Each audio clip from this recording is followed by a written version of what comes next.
Kuya Mark Tolentino sa programang Ang Kapihan ng Mga Agila. So, ito, may kasama tayo ngayon, dalawang agila. Yung regional chairman ng Cordillera Eagles Club, si Engineer Pons Pascual is here.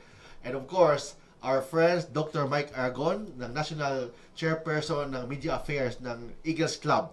And of course, siya din chairman ng kapisanan ng social media broadcasters ng Pilipinas. So, we are here mga kuya, si Kuya Mike, Doc Aragon, and Kuya Pons Pascual.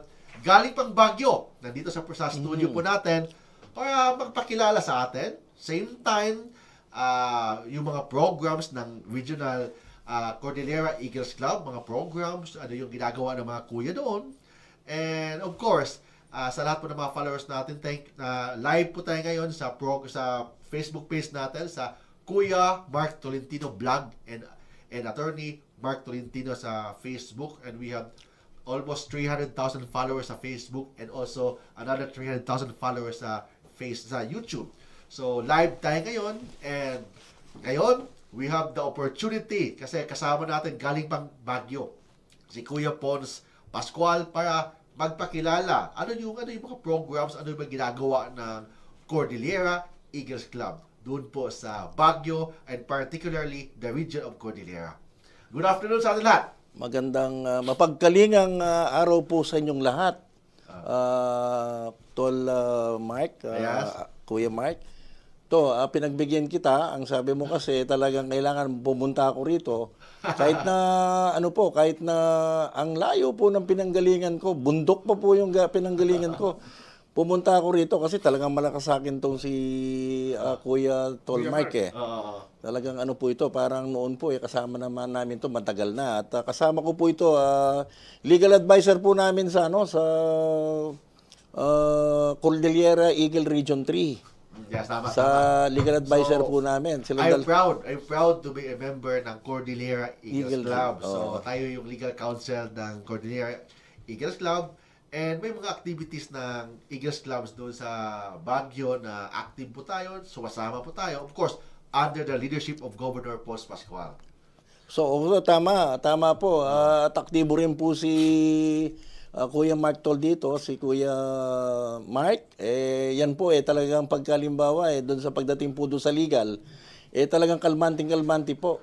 Talagang nawawala po yung stress ng mga member namin dahil alam po nila nandito yung talagang isa sa mga magaling na abogado ng ating bansa. Na talagang batang-bata pa pero pinakita na po ninyo yung kagalingan niya. Thank you, Kuya Pos. By the way, ano yung mga activities ng Cordillera Eagles Club para malaman ng mga followers natin and sa mga followers, mga likers po natin sa Facebook and YouTube para alam ng ibang mga kuya sa ibang mga region na baka pwede gayahin yung mga activities ng Cordillera Eagles Club. Ano yung mga ginagawa ng Cordillera Eagles Club para at least malaman ng ibang mga region? Bago ko po sabihin yung activities ng Cordillera, ipopromote ko lang po. Meron po tayong bago ngayon tinayo na view deck sa Baguio. Dadaan po tayo sa Marcos Highway. Makikita po nila yung Cordillera Eagle Region 3 view deck ng Agila. Yung view doon. Kaya pinantayan ho natin yung kung halimbawa yung pong sa may Cannon Road. Cannon Road. Kuya, yes, may Cannon Road. Merong Lions Club doon o may Lions na pinagkakaguluhan doon. Nandito po naman ang Eagle, diyan sa may Marcos Highway. So yung Lions na statwa, doon yun sa Cannon Road. Cannon Road. Cannon Road. Then sa Marcos Highway naman, ang Agila. Yan, ang Agila ng Cordillera Eagles Club. Under the leadership ni Pons Pascual. Yun po, bago tayo pumasok ng Baguio, makikita natin yung tinatawag na view deck. So hindi lang yung statwa ng Agila ang nandun, makita natin yung view. Napakalamig na lugar and yung view ng bundok doon sa may Tuba, Benguet, and sa Benguet makikita natin yan through yung view deck ng Eagles Club sa Cordillera Region. At makikita po natin doon yung dagat, yung Philippine Sea. Philippine Sea. Hindi na yung wala, basta Philippine Sea. Philippine Sea, makikita po natin doon yung Philippine Sea, doon sa view deck na yun. So West Philippine Sea, makikita natin doon. West Philippine Sea. So yung West Philippine Sea, makikita natin doon sa view deck na yan. Ibig sabihin, may dagat sa Baguio.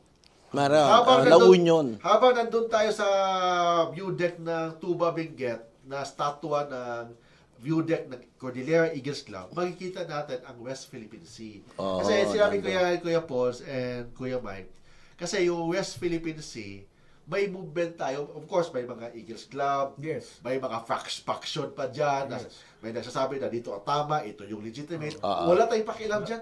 Basta akin, anong grupo kayo, basta kuya kayo, kuya ko pa rin.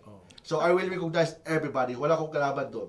And second, yung West Philippine Sea Eagles Club is a movement. It's not part of the Fraternal Order of Eagles. It is a movement defending the West Philippine Sea and the interest of the Philippines against yung mga ibang mga bansa na gustong sakupin ang West Philippine Sea. The national patrimony at saka yung mga sinasabi natin na kalupitan, fake news na ginagawa ng ibang bansa sa Pilipinas. No? Tama. Lahat naman tayo, as the survey shows, no, 84% of Filipinos are aware of the things na nangyayari sa West Philippine Sea. Yun na yung problema. Nalungkot sila kasi aware sila but they cannot do anything.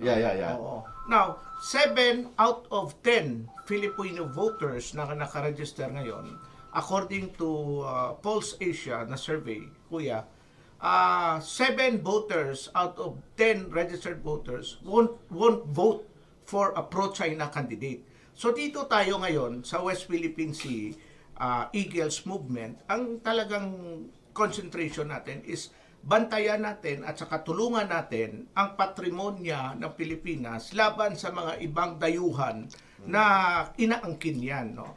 Atin ang West Philippine Sea. There's no question about it. We need to clarify this, Kuya Mike, or Doc Mike. Anong pagkakaiba ng Eagles, Fraternal Order of Eagles, and ito yung WPS Eagles Movement? Ano yun? Para clarify sa lahat ng mga kuya natin. WPS Eagles Movement is a loose movement na tinayo nating dalawa, Kuya Mark. No?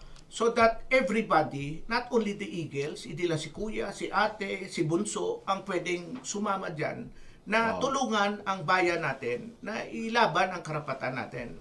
Okay? This is also welcome to other groups, no? Basta nagmamahal sa bayan, yun lang sinasabi natin. So whatever internal problems we have in the Fraternal Order of Eagles, Philippine Eagles, no, medyo anuhin muna natin, i-hold in abeyance muna natin yan, no, kasi may mas malaking kalaban ang bansang Pilipinas. Itong dambuhalang bansa na China na talagang binabanatan tayo araw-araw. Nakita niyo naman yung nangyayari diyan. Ang pinaka signos diyan ng isang insidente na hinarang ang mga Navy natin, naputulan ng daliri yung isang natin because of all the atrocities, no. Bakit nila tayo ginaganito? Atin ang West Philippines Sea. That's why I'm very thankful to Kuya Mike, Kuya Pons, because through him, naging part tayo sa cast ng WPS the movie. Yung teleserye. Siya yung producer na mapapanood daily na sa DCRH. Yung sa West Philippine Sea series yun. And ultimately, the movie na ipakita natin sa buong mundo in a different international film festival, Kuya. Ako, I would like to take this opportunity kasi alam mo si Kuya Pons, may pagka-artista. Pwede natin isama ito sa pelikula natin. The whole world will see na ang mga agila talagang gwapo. Kuya Pons, I will put you on the spot right now. Sige, tignan nyo. Pero na kita ng movie career right now. Titignan natin. Basta makakatulong tayo doon sa bayan, lalo na sa Eagle natin, di ba? Law-abiding citizen. Deo and Patria. Yan ang ng Eagle na ito. So, by the way, we have to also to take this opportunity kasi from Baguio pa si Kuya Pons, kailangan niyang ipaalam sa mga followers natin, ano ba yung mga activities ng Cordillera Eagles Club? Ano yung ginagawa for the past 6 months, past year? Kasi part of it, mas maganda, siya mag-explain kasi siya yung governor. Pero bago yan, nandito na si Kuya Pons, I would like to shake the hands of my brother. Kuya, you are welcome, Kuya. Kuya. Ah, Let's do this for the country, Kuya. Yes, dapat ganito. Deo et Patria. Oo, yan ang Meron sinabi ko. tayong dambuhalang Oo, kalaban. oo. So, tahimik muna yung mga China, internal problems. Let's fight the aggressor. I think through this WPS, baka ito yung gagamitin na paraan para yung mga ibang faction Magsama-sama na tayo, Kuya. O, pwede nating Under the flag. pwede nating ano yan, pwede nating isama doon sa sa mga kasama natin sa Eagle yan. Oo. Lalo na tayo po ngayon ang chairman ng Good Governance. Buong Buong Pilipinas. Okay. Okay. Yes. Buong Magsama-sama Pilipinas. tayo, Oo. Kuya, no? Oo. Ang sabi Good nga governance, sa ha? Yan, good ang sabi governance. sa national anthem natin, sa manlulupig, Hindi ka pasisiil. Yes. Tama. Tama. Yeah, Tama doon yan. tayo. We will go together, unite as Agila. Remember, ang Agila, that is our national bird. Yes, tama. Nakikita yung pictures ng isang Agila na talagang warrior yan. Oo. Sa manlulupig, di tayo pasisiil. Oo. Kaya maraming Lumilipad dyan na talagang... So, Yes. okay na tayo sa WPS. Yes. Pag-usapan natin yung Cordillera Eagles. Ah, Yes, yes. Kuya. As of Yes, now, Kuya. thank you very much Kuya Mark, Attorney Mark, no? Ang isa sa mga natin doon sa club natin doon o region natin doon na nakikita ko as governor, ang sabi ko nga pinag-aralan ko, I was once a Rotarian, a president of Rotary Club. Ang pinaka-motto ng Rotary is End Polio. Polio. Di ba? End polio. Tama. Okay. Doon sa Lions Club din, naging Lions Club din tayo at naging tayo dyan, member din tayo. Ang naman ng Lions Club is vision. Di ba? Dapat yung mata daw. So, ang sa amin ngayon, ang gusto ko introduce ngayon dito sa atin, dito sa ating organisasyon, and dito sa Eagle, and malnutrition. Oo. So, ang ginagawa namin doon sa ngayon, doon sa region namin, kasi para pakita natin dito sa mga ibang kasama natin sa sa Eagle at saka sa mga ibang governors. Before na limbawa yung good governance, pakikita natin dito kung paano yung ma-end yung malnutrition. Ewan ko, minsan kausap ko si boss natin, si Batong Busog, Malusog. Si Secretary Gadon. Yeah, kausap ko. Kabigatan niya si Oo, so birthday niya ata sa March 8. Yes, I don't know, tama. March 8, no? So gusto niya noon, nakita nga niya, wala siyang force multiplier. So nakita niya yung natin, na napansin niya yung Cordillera. Kasi as of now, yung CRT po ngayon na being me as the governor is conducting a parang feeding program. Doon sa mga malnourished na ang ginagawa namin, every school, pinapakain namin yan, tinitignan namin from grade 1 to 6, because mga bata pa lang yan, tinitignan namin yung mga malnourished, and dapat yun ang binibigyan namin pansin, plus yung mga iba, pinakakain po natin. Libre yung pagkain nila twice a week. Twice a week. Twice a week. Kaya nga yun ang nilalapit ko sana sa iyo, attorney, di ba? Yung di ba? Nilalapit ko sa iyo yan na limbawa itong mga kaibigan natin dun sa ibang bansa na kaibigan natin na kaibigan mo. Yes, tama na. Ewan ko kung babanggitin ko, pero ikaw na babanggit. Yes, may mga willing. Na kaibigan mo, na willing, hindi ko babanggitin, siyempre ikaw na. Yes, may mga partners tayo sa negosyo na gustong tumulong sa Pilipinas. Yeah, na pwedeng magbigay sa atin ng parang mga nutritional food. Kuya Mark, Kuya Tons, no? Hindi na tayo lalayo kasi binanggit mo yung tinatawag na ini-invite mo si Kuya Mark to help, no? For record purposes, no? Ang Eagles, ang Philippine Eagles is part of the signatory of our nationwide program called the First 1,000 Days. F1 ano yun? F1 ano ba ito? So, we launched this in Manay Hotel together with our founding chairman, si Senator Joey Lina. Our Eagle president at that time was Ronald De Los Santos. He spoke there, no? Maraming mga Eagles doon. So ang general idea dyan is this, no?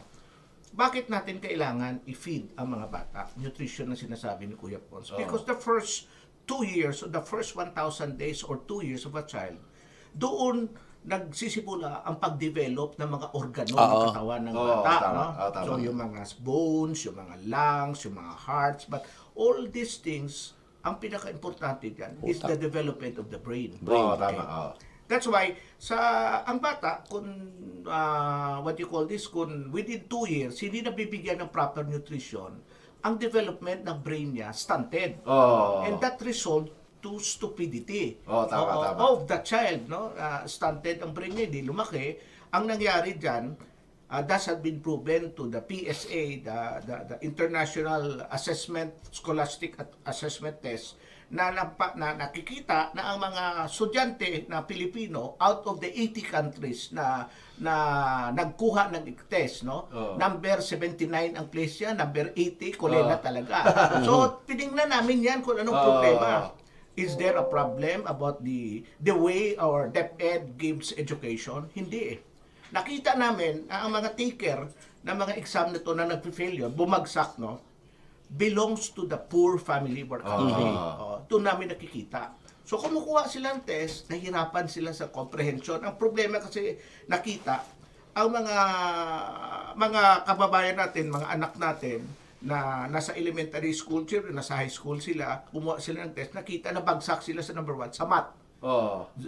Talang kulelat. Sa comprehension, kulelat sila. Sa science, no? Sa grammar, etc. Now, lately, few months ago, nakikita na deficient sila sa tinatawag na cognitive skills, no? Hindi sila maka-analyze, no? Ultimately, nakita talaga na, and there are experts all over the world that says, no? Once ang brain ng bata stunted, no? Within the 2-year period, kasi after 2 years, no?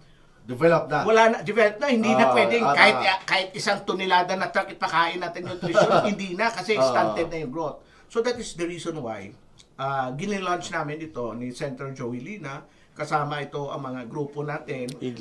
We had Secretary Ted Herbosa and DOH. As a matter of fact, if you will recall, in Guimaras, ginawa namin yan kasi taga Guimaras ako. Kababayan ni First Lady. First Lady is taga Bacolod.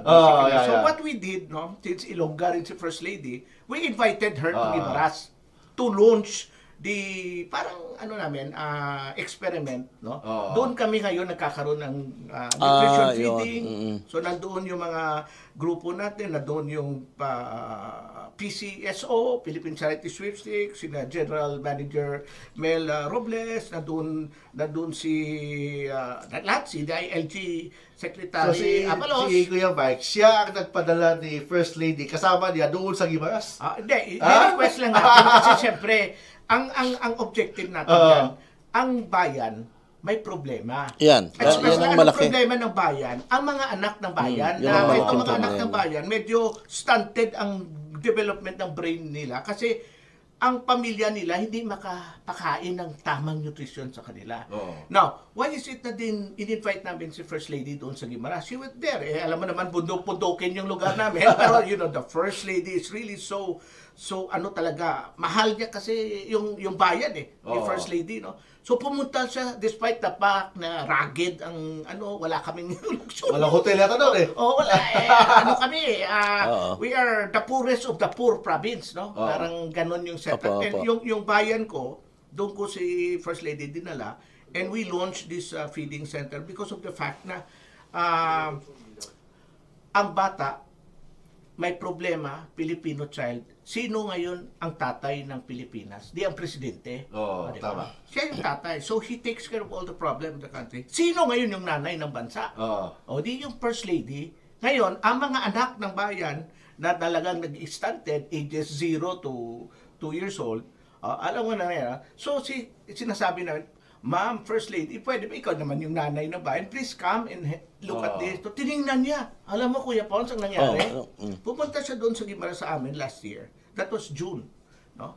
After that, pupunta, nakita niya, pinakita kong problema talaga, na talagang we are the poorest of the poor province. And ang bayan ko, San Lorenzo, was really a fifth class municipality. Wala talaga. So, ang nangyari, siguro after that, no, nagulat na lang ako ang presidente natin, last SONA 2024 July. Binanggit ang programa ng first 1,000. And nagbigay siya ng order na ito yung mga 4Ks na beneficiary, may ayuda yung pera, etc. 10% of that ayuda na binibigay should be budgeted to yung mga nanay na buntis, Buntis. na poverty line at saka bigyan. So nagkaroon kami ng inspiration. No? So ito na yung ibalik ko yung na-launch namin before yung Gimaras sa Manila Hotel. Nandun kami ni President Ronald. Continuation, kinukontinue ngayon. So ang Eagles is basically part of this national program. Nandoon tayo. Kaya The problem maraming is- salamat Kuya Pons na pinagpapatuloy mo yung ano Yeah, sa Cordillera. Kailangan talaga natin. Ang inano lang natin kuya, ang inano lang natin dito, in fairness naman kay Presidente ano pa rin ngayon, si RDS, Yes, of course. si Ronald De Los Santos, De Los Santos. Kuya pa rin yan eh. Kuyang Kuya pa rin natin. natin yan. Hindi kuya, presidente ko yan eh. Ang ano natin diyan is talagang hanggang ngayon yung flagship project niya, yung F1 Yes. ano ba yan? Actually, F1 sabi nila, first 1,000 days. ah. So sabi ko, ang problema natin ngayon, sabi ko, nandiyan ka na. Tama, nandiyan ka, nag-meet tayo. Hindi, nag-meet tayo. Whatever it is, hindi ba ito? Ang sabi, hindi, ito ang problema. I met somebody na I think siya ang in charge diyan sa binigay na na babae yata ito. Na tinitrain nila, nagtitrain daw sila ng mga yung kung paano yung mga paano daw i-handle itong mga mother doon sa buntis. But the problem is eto na. Yan, nandiyan ka na. Malapit ka rin pala kay First Lady. Wala tayong problemang may problema tayo. Kuya, Importante, kuya, budget. Ito, Walang budget. Kuya, itong Walang budget. good news ko sa iyo, kuya. Good Nang news. si First Lady nandoon, ang mga bata doon na puro victim ng mga ng stunting etc. Kasi marami poverty stricken. Alam mo, pinakita ko kay First Lady, nakita niya, kinausap niya, kinantahan siya ng mga bata kahit na medyo hindi natin sabihin na abnormal kundi medyo adequately ang nila development ng brain. So medyo may epekto sa nila. Kinantahan Walang nila. pagkain. Tapos, alam mo nangyari doon? After ng kanta, sinabi nila, Madam First Lady, pwede bang tanggapin mo itong programa namin para wala na kaming matulad sa amin in the future na mga Alam mo, si First Lady halos very yes, tatanggapin ko. Now, the First Lady is actually there as our advisor, na kung ano ang pwede nating gawin na ma-address itong problema ng tinatawag na yung stupidity, masakit pakinggan pero that's the reality. Ang mga children natin compared to other countries talaga mahina sa math, sa arithmetic, sa grammar, sa cognitive, etc. Because it's not because na may problema ang DepEd education system. Kulang. Because majority of our countrymen, the Filipinos, nasa 80% lives below the poverty line. Tama. Kung walang pera ang pamilya, ang tatay and nanay. But the good thing with this, Kuya Mike, is binanggit mismo sa SONA ni Presidente. ni BBM Yes. na yung first 1,000 days. Talagang Yes. specific. Same time, yun din ang programa ng Fraternal Order of Eagles. Exactly. Tayo. Yes. So, ang role natin dito is paano tayo mag-consolidate, paano tayo magkaisa with respect to this program. Ngayon, Yes. let me just acknowledge na yung isang eagle ang nagsimula nito, no less than Kuya Joey Lina. Tama. Hindi, talaga, nandun ako. Nandun ako sa Manila Hotel noon nung nilaunch yan. Nilaunch yan, nandun ako. Lahat ng NGO nandun. Yes. Diba, Rotary, Lions, whatever, lahat. Pero ang pinaka-layunin na tao, pinaka-mission, at saka yung binigay binigay niya talaga ni Joey Lina. Pero the problem is, talagang hindi tayo makakakilos kung wala tayo talagang budget talaga. So, yan ang problema. So, kailangan natin our beloved President First Lady Ferdinand Bongbong Marcos made the first step, Nang SONA siya, inorderan niya na kaagad that 10% of the money na binibigay sa 4Ks, pag may buntis na nanay, pakibigay so that ang pera na yan mabibili ng mga nutritious food. Habang binubuntis yung bata, hanggang 2 years old, papakainin. So, napakaganda. Nagpapasalamat tayo kay Well, siyempre si First Lady ayaw niya namin na magpa-propaganda pa ito. Our First Lady is very loving sa mga children yan. Yes, tama. Napakalapit ng puso ni First Lady natin sa mga bata. So, ginawa niya ito. Dalawa ngayon sila ng asawa niya yung presidente. Yun yung sabi ko sa kanila. Ma'am, ikaw naman yung nanay ng bayan, di ba? Di ba yung tatay ng bayan, si presidente? Well, the president is so busy with a lot of problema sa external problem ng West Philippines, etc. Tayo naman, ma'am, ikaw naman yung nanay. Papakainin natin yung mga anak mo. Yung pero may that's suggestion the ako. Eagles. Suggestion ako kay Kuya dito. Sabi ko, kung nandyan na rin na talagang serious at saka alam ni Presidente yan at ni First Lady, pwede nating i-incorporate yan dun sa LGU. Yes. Na yung mga lahat ng halimbawa local government, yung budget ng, di ba, may mga budget yan.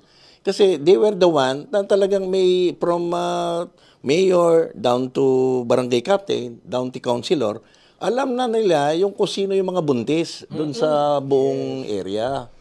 Buong area. So, kung halimbawa, nandiyan yung mga LGU, napag-usapan, pinakiusapan natin na pwedeng makipag-collaborate or makipag-ano sa atin, yun, pwede yun. Mas magiging ano tayo doon. Actually, nangyayari magiging ano ba yan? So yung program ng Eagles, walang budget o Wala. support sa Wala. government, Wala. hanggang papel lang yan, hanggang propaganda lang yan. Kahit anong organisasyon, kahit gobyerno, program ng gobyerno, wala. Wala yan. Pero ang maganda dito, kuya, ibalik ko way back in June 2024 when we invited the First Lady and pupunta siya sa Guimaras, doon sa bayan ko, sa San Lorenzo. No? Ang kasama niya doon si Secretary Ted Herbosa, Department of Health. Kasama niya rin doon yung dating DILG Secretary, si Benhur Abalos. No? Nandoon rin yung Philippine Charity Sweepstakes General Manager natin. So, more or less, napakaganda ng ano natin. Ang kailangan lang natin, kuya, i-continue natin. Bigyan natin ng medyo massive na support.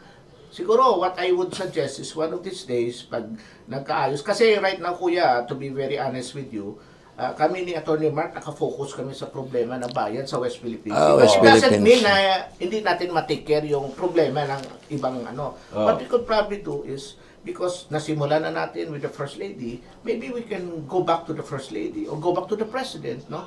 And magbigay tayo ng report, assessment report of what we have done nationwide. The Eagles, no? In our feeding program, starting with your areas, Cordillera, ganun. Yung area ko rin sa Guimaras, pagsama-samahin natin ng report, no?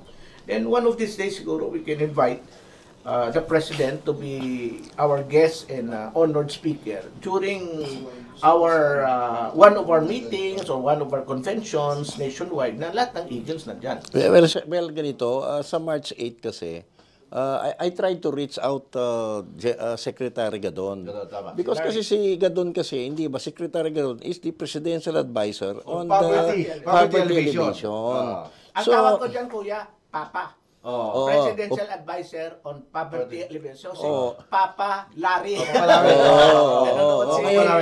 So sinabi na namin sa kanya yan na halimbawa, what would be ito ang ano natin. So ako nang nag-reach out at sinabi ko na rin kay RDS yan kay NP, si Ronaldo. Kaya sabi ko sa kanya, puntahan ko si kumusta ka nga kita, sabi ko. Kasama ko si makalibit kita, si Atty. Mark. Sabi niya, okay siya. Sabi niya, okay, excited ako. Ayan, nandiyan na tayo yan Excited ako kanya sa akin. Paano ba? Eto yan. Kasi ganito, there is also a plan here. Yes. There's also a plan here. Ganito, kung walang budget, ang umpisa, dapat dito, makapag-umpisa tayo so that, alimbawa, yung mga ibang, ang dami nating mga foundation dito. And ako, isa na ako, may foundation ako, yung Robertsville Foundation, hindi ko naman kaya lahat yun. Itong buong problemang ito. Di ba, region lang pwede ko, kaya ko. Pero buong Pilipinas din pwede. Pero ang sabi ko nga kay Kuya Mark, kay attorney dito, sabi ko, attorney, tulungan mo nga ako. Paano? I will be starting a parang, dry run lang ito na magpapakain tayo. Diba? Pakainin muna natin hindi mahirap kasi kung lahat ng buntis ipunin natin. Baka magka-problema pa tayo, baka akala nila tayong bumuntis. So whatever. Hindi ba? Hindi, pero hindi ko na ano, hindi ba? So sabi ko, why don't we try na magano tayo, yung mga bata muna na limbawa, yung pwedeng naglalakad na pwedeng imbitahan yan, pakainin natin. After that, i-document natin yan. And after that, ikalat natin dun sa mga, kaya nga ako naging good governance ngayon sa Eagle, sabi ko, one of the criteria to become a good, to get a seal of good governance sa region ng Eagle is what? Incorporate mo, ilagay mo yan, maging ano mo yan, na isang ano yan. Pag kumalat ng kumalat yan, may documentation yan, ang daming pwedeng tumulong na dun sa ibang bansa na pwedeng, halimbawa, in kinds. Sabi ko nga kay RDS, kahit na in kinds lang, and sinasampulan ko na nga si ano na magbibigay kasi nangako ito magbibigay daw siya ng nutritional mga vitamins lahat. Isama natin si Papa Larry dito. Hindi talaga sinabi ko. So sabi naman ni Papa Larry ni Larga. Larga ang tawag ko diyan Larga. Presidential Advisor on Poverty Larga.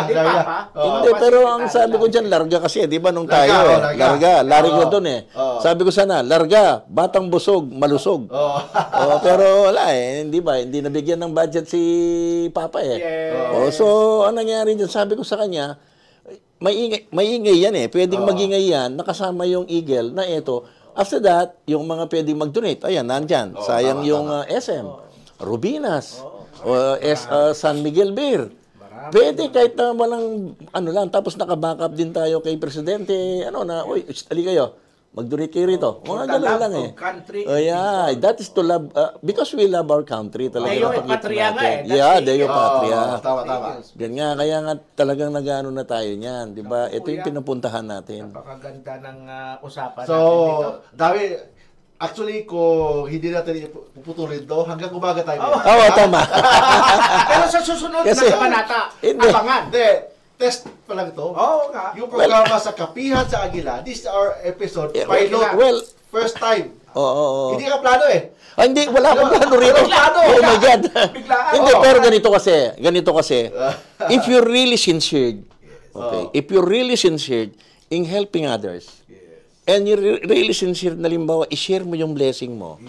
And ito, be it in West Philippine Sea or China sinasabi, at saka dito lalo na dito sa combat natin ng yung malnutrition. Definitely magkukulang talaga. Magkukulang talaga yan kasi pareho tayo we talk intelligently Talagang lalo na si Kuya rito. Talagang fair, nakita ko sa kanya, very doon sa mga niya. Dami kaya kailangan ito, dapat magpaturo pa ako sa kanya. Alam mo ito, sasabihin ko sa mga viewers natin, mga kuya, mga ate, mga bunso, ganito kami sa Eagles. Ito ang mga Agila na gusto namin i-invite rin kayo, kahit hindi kayo mag-Agila right now, pwede kayo magsama sa mga Agila. Kung gusto nyo, pumasok na kayo bilang Agila para matulungan natin yung bayan. Ito ang saka sinasabi ko, yung kanina nagbibiro lang ako ganito yan di ba?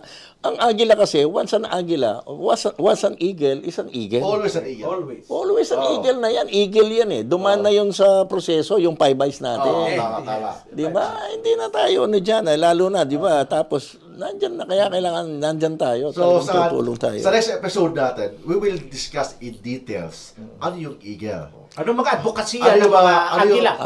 Para sa bayan. Para sa Diyos at sa bayan. Ano yung history ng Eagle? Yan, alam niya. Tsaka ako alam ko. Ang problema natin, magkukulang yung oras natin. Araw-arawin natin ito. Araw-arawin natin ito. Ang mahirap nito, from Baguio to Makati, baka magte-travel na ako nito. Kaya, may solusyon ako dyan. I-zoom namin kayo. I-zoom namin kayo. Hindi, mas maganda, nafe-feel ko tayo. Kasi ang sarap ng kape dito. Ang problema dito, sabi nga nitong kaibigan ko dito, ito parang anak ko na ito bata, anak-anakan ko na ito di ba? Sabi niya, adopted son ko ito sa Tarlac. Yan.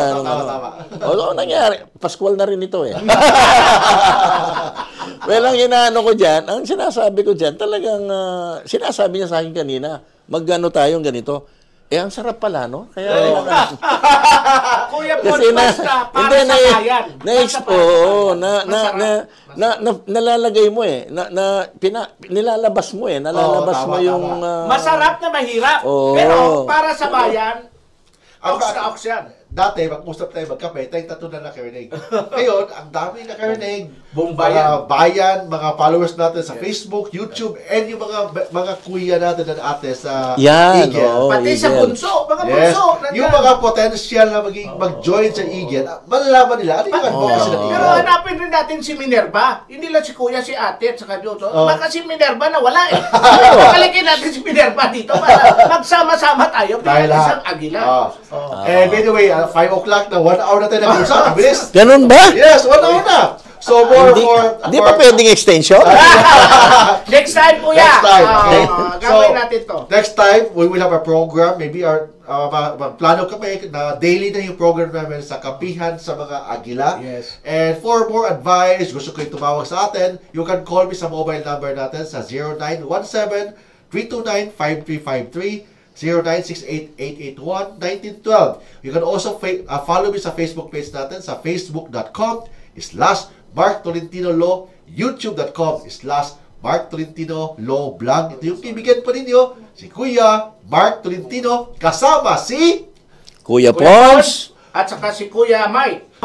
Gusto ko sila, mga kuya, mga ate, mga bunso, at saka iba pa na mga Pilipino, gusto ko kayo i-invite na panoorin nyo yung TV, teleserye namin na ini-air ngayon sa DCRH Oh. Television at saka napapakinggan sa DCRH radio, no? Ang tawag doon is WPS the series, no? So West Philippine Sea.